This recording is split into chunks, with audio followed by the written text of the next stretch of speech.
Hey everyone, once again welcome back to my channel. आज मैं बात करने वाला हूँ, अगर आपको आईएम में या फिर टॉप 20 स्कूल्स में आपको एडमिशन चाहिए तो उसके लिए क्या प्रोसेस होने वाला है, क्या एलिजिबिलिटी क्राइटेरिया है। तो टाइम वेस्ट ना करते हुए हम लोग सीधा पॉइंट पे आते हैं। तो सबसे जो पहला स्टेप है वो है शॉर्ट लिस्टिंग। शॉर्ट लिस्टिंग में क्या होता है, जो अलग अलग फैक्टर्स है, लाइक आपका कैट का परसेंटाइल, 10th-12th का आपका स्कोर कार्ड हो गया, आपका ग्रेजुएशन का स्कोर हो गया, आपका एक्सपीरियंस हो गया, पास्ट एक्सपीरियंस अगर आपको कुछ है तो वो हो गया। एंड इन सम कॉलेजेस आपका जेंडर, आपका एकेडमिक डाइवर्सिटी हो गया, ये सारी चीज़ें भी कंसिडर करते हैं। जो आपको मैंने सारे जो फैक्टर्स बताए, इन सारे फैक्टर्स को एक वेटेज दिया जाता है। लाइक कैट को 65% वेटेज, मतलब जो कैट में आपका जो भी स्कोर आएगा आपका, उसको 65% वेटेज दिया जाएगा। आपका 10th को 10%, 12th को 10%, आपका अगर पास्ट एक्सपीरियंस है 15%, तो ऐसे वेटेज दिया जाता है। उस बेसिस पे डिसाइड होगा कि आपको नेक्स्ट राउंड के लिए उस कॉलेज से कॉल आएगा या नहीं। तो ऐसा भी नहीं कि एंट्रेंस एग्जाम में आपने लेट से कैट, सीमैट, एग्जैट, ऐसे काफ़ी सारे एंट्रेंस एग्जाम्स हैं इसके लिए, तो आपने इसमें 99% ले लिया तो आपका काम बन गया। ऐसा नहीं है। मैंने आपको लास्ट वीडियो में भी कहा था कि MBA में टॉप कॉलेज में अगर आपको एडमिशन चाहिए तो आपको बहुत सारे स्टेजेस से गुजरना पड़ता है। इतनी आसानी से एडमिशन नहीं मिलता टॉप 20 स्कूल्स में। तो आप कैट के अलावा आपको अपना एकेडमिक भी आपको स्ट्रॉन्ग रखना पड़ेगा। आपके पास अगर एक्सपीरियंस है जॉब का तो आपके पास एक एक्स्ट्रा बेनिफिट है उसका। अब शॉर्टलिस्टिंग कैसा होता है, तो एक एग्जांपल के तौर पे लेते हैं IIM बैंगलोर। लेट से IIM बैंगलोर में जो सीट्स है वो है 200 सीट्स, मतलब उनको 200 सीट्स एडमिशन ही उनको लेना है, राइट। और लेट से कैट में ऑलमोस्ट 2000-3000 लोगों ने 99% ले लिया।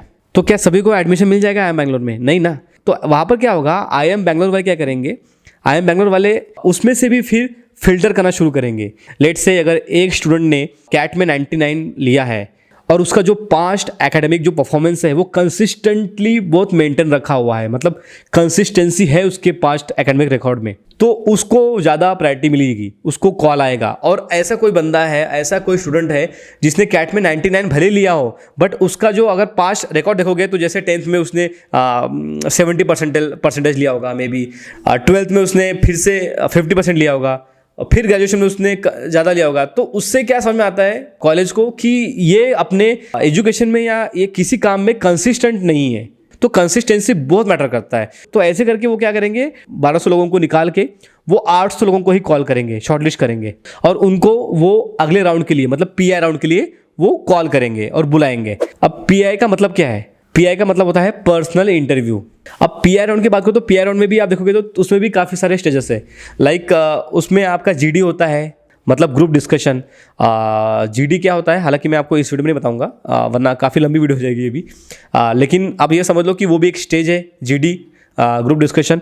उसके बाद आपका फिर AWT टेस्ट होगा, मतलब एनालिटिकल राइटिंग टेस्ट। वो आपने क्रॉस कर लिया तो उसके बाद आपका फिर PI होगा, मतलब पर्सनल इंटरव्यू, मतलब वहाँ पर आप अकेले रहोगे इंटरव्यू में, उस राउंड में आप अकेले इंटरव्यू दोगे। तो इसमें भी क्या होगा, जो 800 स्टूडेंट्स है एंड वो फिर कम्पीट करेंगे आपस में 200 सीट्स के लिए।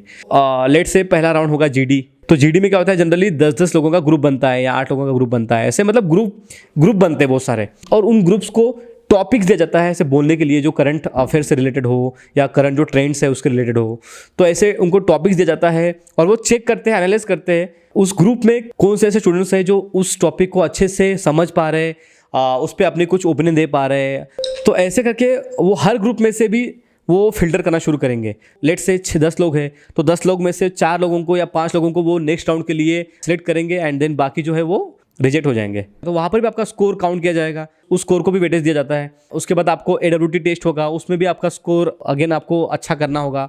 उसके बाद आपका जो PI राउंड होगा, जो सबसे लास्ट राउंड होता है, तो उसमें भी आपको अपना बेस्ट देना पड़ेगा। तो लास्ट राउंड तक क्या होता है कि हर एक फैक्टर्स का फिर अगेन वापस से वेटेज अलग अलग काउंट होता है। जैसे लास्ट राउंड में आप देखोगे तो लास्ट में वो लोग PI पे, मतलब पर्सनल इंटरव्यू परफॉर्मेंस पे 50% का आपका वेटेज होता है।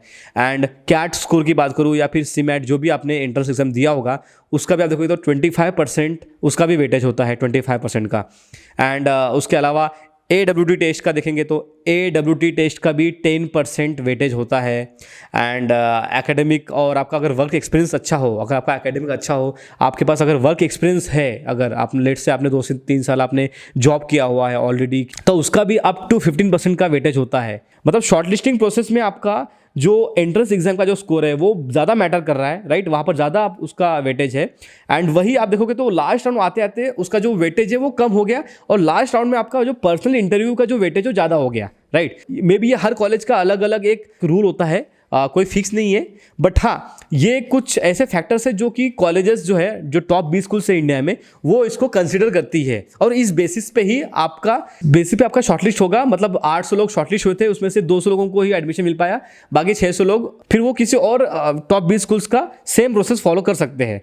तो ऐसा नहीं कि अगर आपका IIM अहमदाबाद से कॉल आया, आपका उसमें एडमिशन नहीं हो पाया तो आपके पास अभी आपका पूरा साल बर्बाद हो गया, ऐसा नहीं है। अगर आपका IIM अहमदाबाद में नहीं हुआ तो आप IIM बैंगलोर में या IIM कोझिकोड किसी में भी आप अप्लाई कर सकते हो, अपने प्रेफरेंस के हिसाब से आप चूज़ कर सकते हो। और जब आप टॉप 200 में आ जाते हो तब आपको कॉलेज से ऑफर लेटर मिलता है, आपको वहाँ पर एक्सेप्ट करना पड़ता है उस ऑफर को। अगर आपको लगता है कि हाँ आपको उसी कॉलेज में जाना है, आपका टारगेट जो कॉलेज था वो वही है, तो आप वो कॉलेज को चूज़ करके आप एक्सेप्ट कर सकते हो। तो ये तो मैंने बताया आपको, अगर टॉप 20 स्कूल्स में आपको एडमिशन है तो ये सारे प्रोसेस होते हैं।